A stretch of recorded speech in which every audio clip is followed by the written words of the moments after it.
태풍의 피해는 없으신지 모르겠습니다. 저는 한 주간 내내 이 태풍과 싸우느라고 정신이 없었습니다. 추석 합동 추도 예배가 교회 동산에서 있는데 주일에 태풍이 온다니 이걸 취소해야 하나 그냥 해야 하나.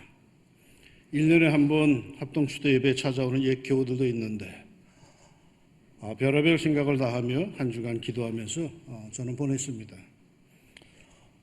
결론은 하나님 이왕 올 거면은 그저 빨리 지나가게 해주세요 라고 기도했는데 주님께서 태풍의 진행속도를 좀 빨리 해주셨습니다. 처음 예보에는 주일 오전이 최고조라고 나왔는데 이 태풍이 빨리 가가지고 하루 먼저 어제 확 지나가고 말았습니다. 이브에 때 이렇게 설교했더니 한미 집사님이 나가시면서 보고 뭐라고 한마디 하시더라고요. 목사님 기도 잘못하셨어요. 왜? 어제 장례 치느라고 고생 무지했어요. 내가 그걸 생각 못했구나. 이게 미안하다. 예전에 어느 교회 장로님이 그러시더라고요. 세계 모든 기상대 예보 중에 제일 안 맞는 데가 우리나라 기상대랍니다. 기상 장비가 낙후되어서 그런 게 아니고 기상 대원들의 실력이 없어서도 아니랍니다. 그럼 왜 그러냐 했더니 그럽니다. 비가 올 것입니다 라고 기상 예보를 하면 교회에서 성도들이 하나님 그날 우리 소풍 갑니다. 우리 수련회 갑니다. 비가 안 올 줄로 믿습니다. 확신합니다. 아멘 할렐루야 하는 통에 기상대 예보가 늘 빗나간답니다.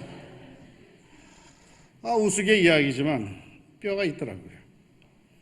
여러분 우리가 평생 예수 믿고 사는데 적어도 내 기도에 하나님께서 응답해 주신다는 확신, 자부심 그런 증거는 몇 개 갖고 살아야 하지 않겠습니까?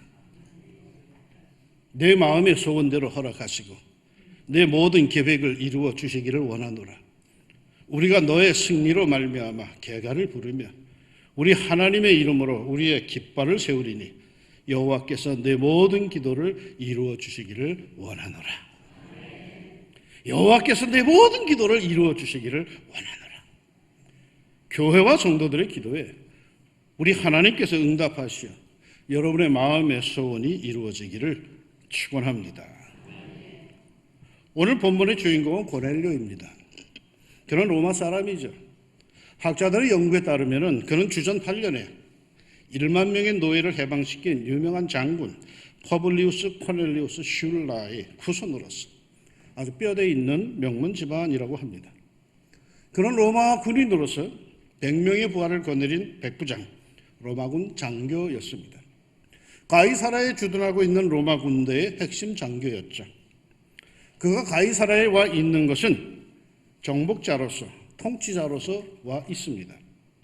가이사라에는 당시 팔레스타인을 통치하는 로마의 군대가 주둔하고 있었습니다. 그런데 이 고넬료는 당시에 평범한 로마 군인들하고는 조금 다른 면이 있는 사람이었습니다. 한마디로 그는 경건하였습니다. 오늘날 우리들에게는 경건이란 단어가 무척 존경스러운 단어이지만 당시 로마 사회, 특별히 로마 군인들에게는 경건, 겸손이란 단어는 주인에게 복종해야 하는 노예들의 단어였습니다. 로마 시민에게 참 경건하시네요 하는 건 욕이었다는 얘기죠. 오만하고 불순한 것이 힘 있는 자들의 생활이었죠. 더욱이 정복자로 와 있는 자들에게 있어서는 더욱 그러했을 겁니다. 그럼에도 고넬료는 경건하였습니다. 아마도 동료들이 많이 비웃었겠죠? 많이 무시했겠죠?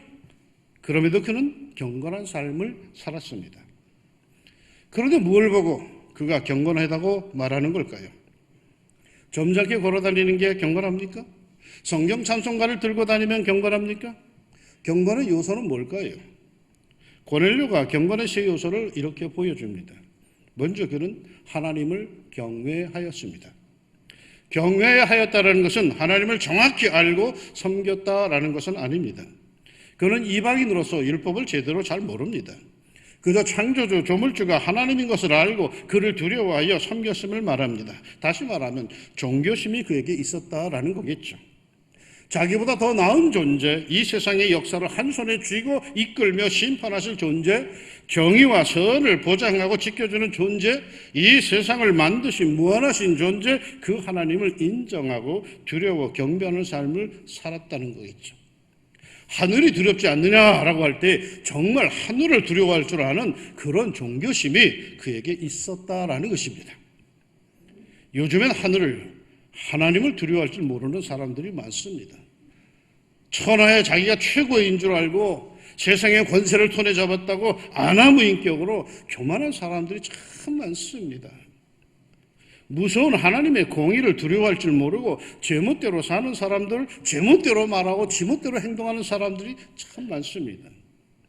고넬료는 당시 천하에 두려울 게 없다고 하는 막강한 로마 군대의 백부장이었지만은 그는 하나님을 두려워하고 하나님을 경외하였습니다.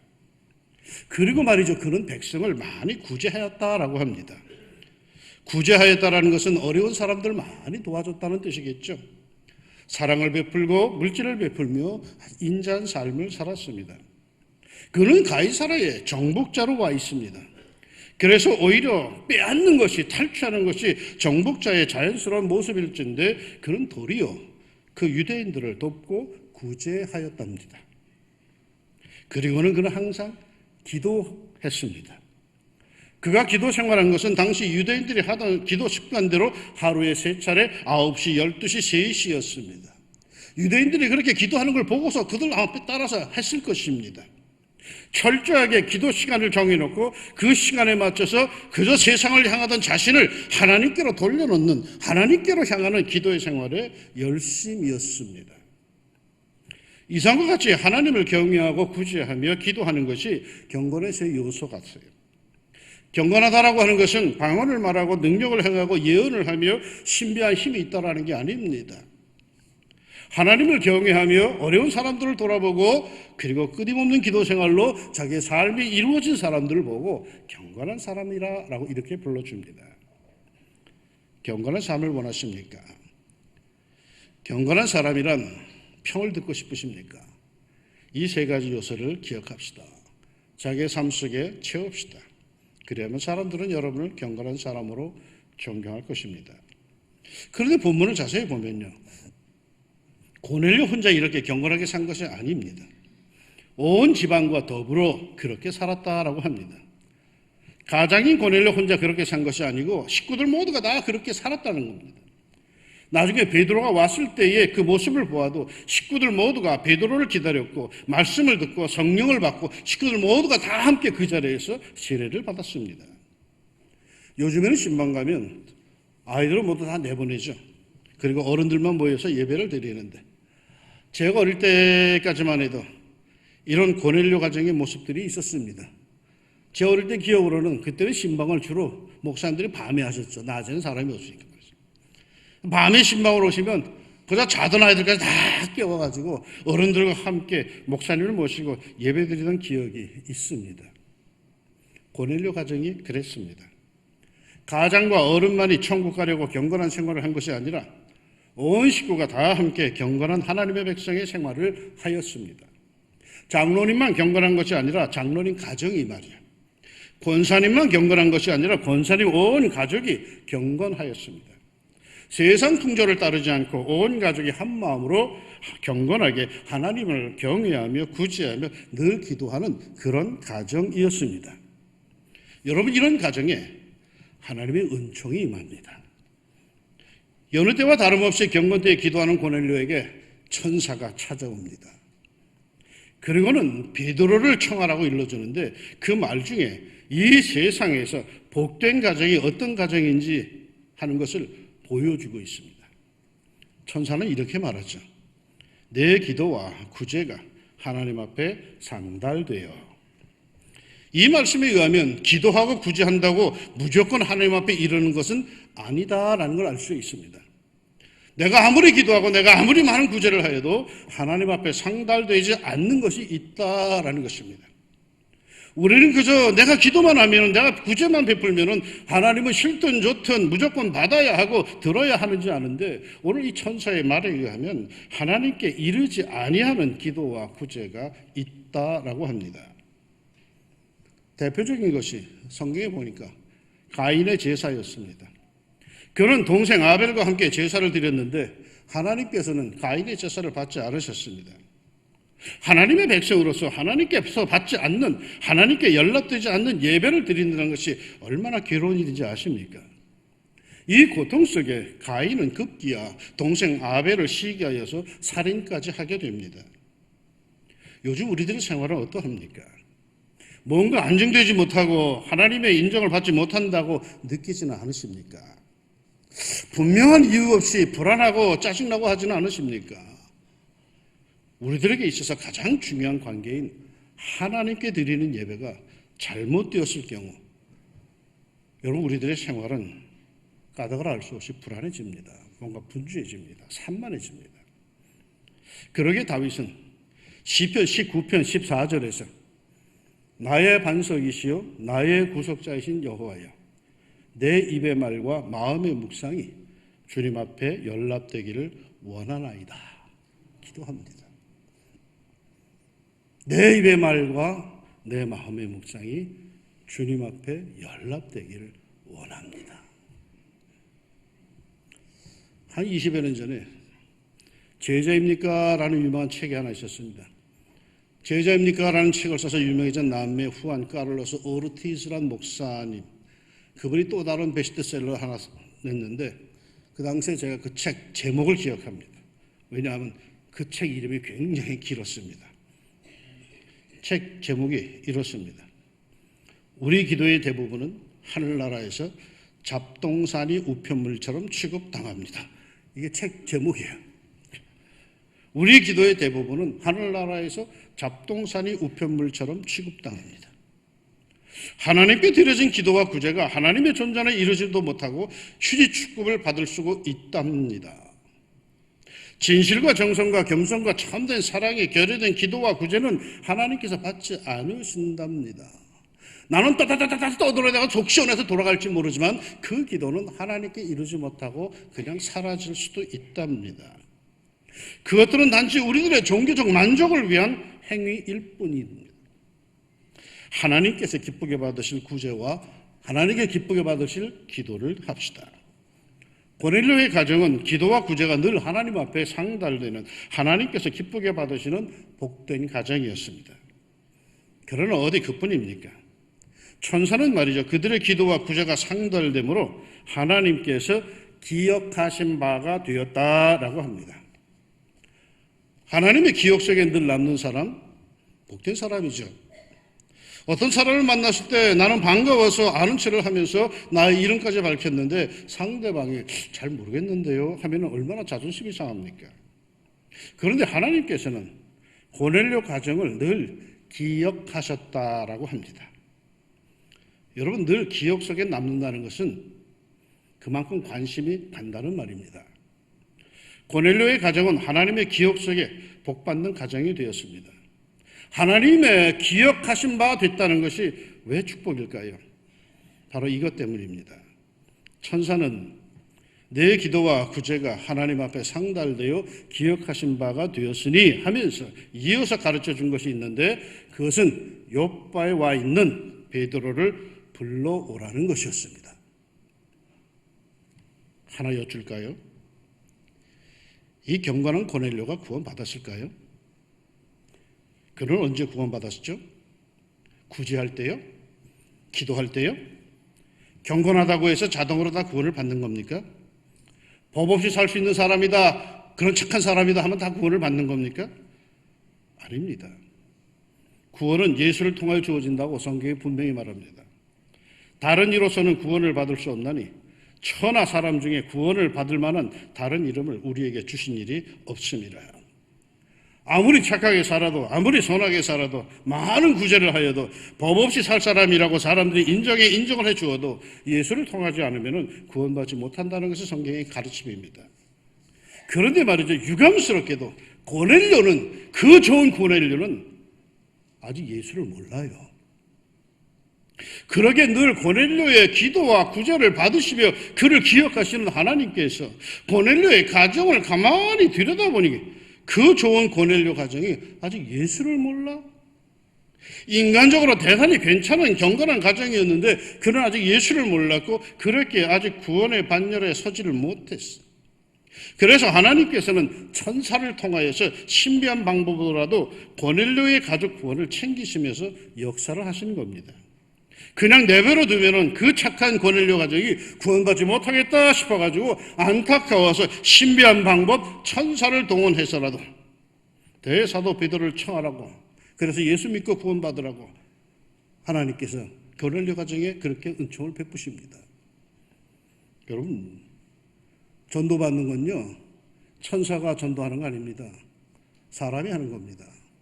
복음을 전해주는 건 천사가 전해주는 거 아닙니다. 천사가 전해주는 말은요, 어쩜 다 귀신이 까먹는 소리라고 하잖아. 그런 소리일 수도 있어요. 생명을 구원하는 전도의 말은 사람이 전해주는 거예요. 그런데 그 놀라운 일을 이루기 위해서 하나님께서 천사를 동원을 하시더라고요. 사도행전에 보면은 천사가 등장하는 것이 5번입니다. 총 5번. 그 중에 3번은 위기에 빠진 주님의 사도들을 구원하기 위한 것들입니다. 승천하시는 예수님을 사도들이 멍하니 바라보고 있을 때에 천사가 나타나서 갈 길을, 행할 길을 지시하십니다. 그리고는 오순절 성령 강림 후에 베드로와 요한이 불이 붙어가지고 전도하다가 그만 붙잡혀서 감옥에 갇혔을 때 그들을 극적으로 꺼집어내 주십니다. 그리고 또 한참 흘러간 다음에 베드로가 다시 헤롯에게 붙들려서 감옥에 갇혀서 다음날 사형 집행을 당하기 직전에 극적으로 천사를 보내어서 그를 그 깊은 감옥에서 꺼집어내 주십니다. 또 다른 한 분은 집사 빌립에게 예루살렘 순례를 마치고 귀국하는 유대교 신자인 에디오피아 네시에게 복음을 전하라고 나타나서 말씀을 하십니다. 이는 네시 한 사람을 구원하기 위한 게 아니라 에디오피아 한 나라를 구원하기 위한 것으로서 에디오피아는 이때부터 일찍 기독교 국가가 되어서 오늘날까지 내려오고 있습니다. 천사로 인한 사역의 위대한 결과이죠. 그런데 마지막 한 번은 말이에요, 누구를 건지려고 천사를 보내셨다? 바로 고넬료 가정을 위해서 천사가 등장합니다. 놀랍지 않습니까? 고넬료는 유대인도 아니고요, 더더구나 사도도 아니고요, 한 국가도 아닙니다. 그저 이방인 한 사람, 한 가정일 뿐입니다.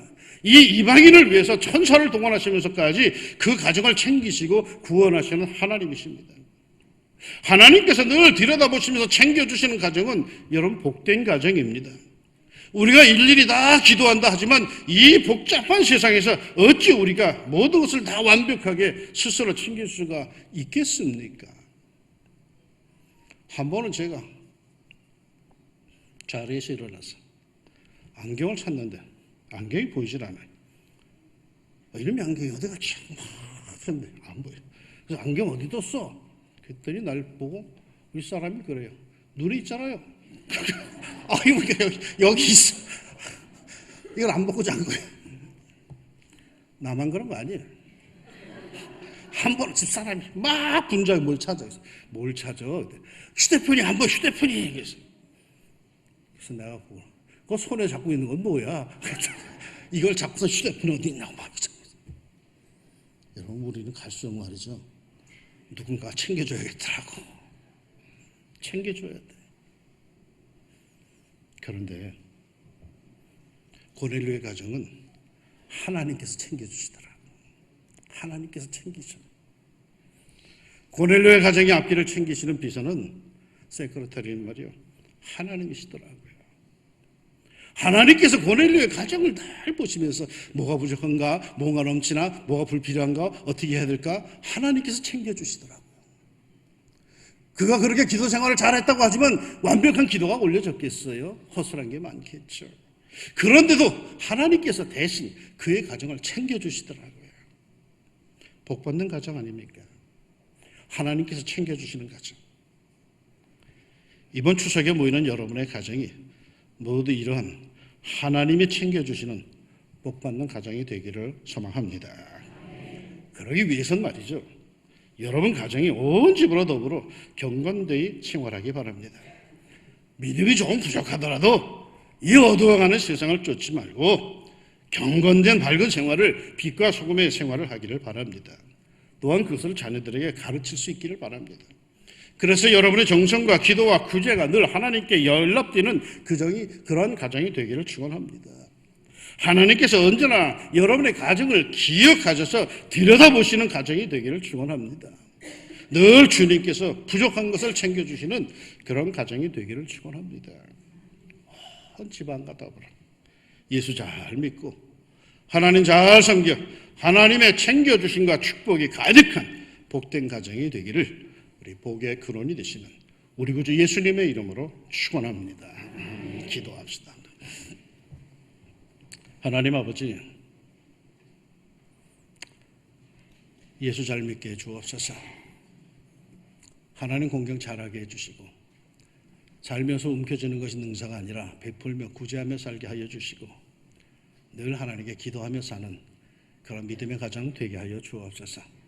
어른들만 그렇게 사는 것이 아니라 온 가족의 집안이 더불어서 함께 그런 삶에 힘쓰게 하여 주시사 하나님께서 그 가정을 늘 기억해 주시고 하나님께서 그 가정을 챙겨주시는 가운데 앞길이 복된 믿음의 가정들이 되게 하여 주옵소서.